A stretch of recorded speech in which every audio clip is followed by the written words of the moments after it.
Pourquoi la discipline est-elle un acte d'amour? C'est une question qui met mal à l'aise l'esprit moderne, qui associe souvent l'amour à une affirmation inconditionnelle et à l'absence de toute difficulté. Nous reculons instinctivement devant l'idée qu'un Dieu aimant apporterait intentionnellement des difficultés dans la vie de son peuple. Pourtant, le récit biblique présente constamment la discipline non pas comme une contradiction de l'amour de Dieu, mais comme l'une de ses expressions les plus profondes et les plus nécessaires. C'est un thème qui remet en question nos définitions superficielles de l'affection et nous force à considérer un amour plus préoccupé par notre sainteté ultime que par notre bonheur immédiat. Ce genre d'amour n'est pas sentimental, il est fort déterminé, profondément engagé dans notre transformation. Pour aborder cela, nous devons nous tourner vers des passages qui parlent avec une clarté troublante, comme Deutéronome 32. Cette partie du chant de Moïse n'est pas une lecture facile. Elle détaille une série de jugements sévères que Dieu exercera sur son peuple d'alliance pour leur infidélité persistante. Le langage est rude et les conséquences sont désastreuses. À première vue, il semble s'agir d'un registre de pure colère. Cependant, lorsque nous le lisons dans le contexte plus large de l'histoire rédemptrice de Dieu, nous commençons à voir que ces actions sévères ne sont pas les spasmes d'une divinité en colère, mais les miséricordes sévères d'un père aimant déterminé à ne pas perdre ses enfants à leur propre folie autodestructrice. Le texte sert de puissant correctif à notre vision aseptisée de la relation divino-humaine. Il nous rappelle que le péché n'est pas une affaire triviale, c'est une trahison profonde qui mène à la désintégration et à la ruine. Par conséquent, la réponse de Dieu doit être tout aussi profonde. Il prend notre rébellion au sérieux, parce qu'il nous prend au sérieux.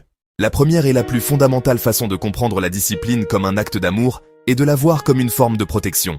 Lorsqu'un jeune enfant court vers une rue très fréquentée, le parent ne se contente pas de suggérer une action plus sûre. Il crie, il attrape, il retient physiquement l'enfant. Ce cri aigu ou cette prise ferme peuvent effrayer l'enfant un instant. Mais c'est un acte d'amour pur et désespéré, visant à prévenir un mal bien plus grand. La Bible établit explicitement ce lien. Celui qui épargne la verge hait ses enfants, mais celui qui aime ses enfants les corrige avec soin. Ce n'est pas un mandat de dureté, mais une déclaration sur la motivation derrière la correction.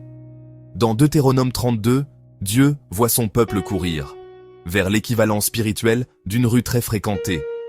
Considérez un berger qui garde son troupeau sur un sentier de montagne périlleux. Il sait où se trouvent les falaises, où rôdent les prédateurs. Le berger utilisera son bâton et la ramener en sécurité sur le chemin.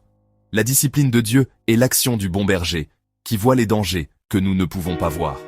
Dieu protège son propre nom et protège également l'espérance ultime de son peuple. Sa discipline sert un double objectif protecteur, sauver le peuple de son chemin autodestructeur et préserver l'intégrité de la relation d'alliance. Au-delà de la simple protection, la discipline est une puissante forme d'instruction. C'est un enseignant, bien que sévère. La correction sans explication ni apprentissage n'est que punition, mais la discipline vise la croissance. Elle expose la folie de nos choix et éclaire la sagesse d'une meilleure voie. Un enfant autorisé à manger des bonbons n'apprendra pas la valeur d'une nourriture nutritive tant que son corps ne commencera pas à lui faire défaut. La faiblesse et la maladie deviennent une puissante leçon. Les jugements du Deutéronome fonctionnent comme cette instruction. Séduit par l'attrait tangible des rituels païens, Dieu les instruit par les conséquences. Pour la pluie, pour la récolte, pour la victoire. Voyons s'ils peuvent vous aider maintenant. Où sont leurs dieux? Qu'ils se lèvent et vous aident. L'incapacité des idoles à agir en crise est la leçon ultime. Le Seigneur corrige celui qu'il aime, pour notre bien, afin que nous participions à sa sainteté. Plus tard, elle produit un fruit de justice et de paix. La discipline est un régime d'entraînement pour l'âme, nous apprend à discerner. Les corrections du Maître témoignent de son investissement. De même, la discipline de Dieu, notre sanctification. L'aspect le plus porteur d'espoir n'est pas de briser, mais de guérir. Elle est fondamentalement réparatrice. Bien qu'elle implique la démolition de fausses fondations, ce n'est que pour qu'une nouvelle et meilleure fondation puisse être posée. Un médecin peut devoir recasser un os qui s'est mal ressoudé pour restaurer la pleine fonction du membre. Après avoir amené son peuple au bout de ses propres forces, Dieu déclare « Voyez maintenant que c'est moi qui suis. Il n'y a pas d'autre Dieu que moi. Je fais mourir et je fais vivre. J'ai blessé et je guérirai. » et personne ne peut délivrer de ma main. La discipline et la délivrance viennent de la même main. La blessure n'était jamais le but final, la guérison l'était. C'est le cœur de l'évangile. L'acte ultime de discipline divine n'a pas été versé sur nous, mais sur Jésus à la croix. Blessé pour nos transgressions, par ses meurtrissures, nous sommes guéris. Pour ceux qui sont en Christ, la discipline que nous expérimentons n'est jamais punitive, toujours paternelle, corrective et orientée vers notre restauration, vers notre guérison et notre restauration finale. Étant donné que la discipline est un acte difficile, mais aimant de la part de Dieu, notre réponse devient d'une importance capitale. La façon dont nous recevons la correction détermine moisson de justice ou amertume. C'est compréhensible, mais contre-productif. La première étape est de cultiver l'humilité. Seigneur, qu'essaies-tu de m'enseigner? Quelle idole veux-tu exposer?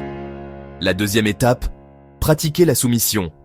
Confiance active en la bonté souveraine de Dieu. Croire qu'il est le chirurgien sage, même quand sa main tient le scalpel. Jésus, non pas ma volonté, mais la tienne. Notre soumission est un faible écho de la sienne. Enfin, la réponse implique repentance et changement. Si la discipline révèle une dépendance à la sécurité financière, répondre par générosité et confiance.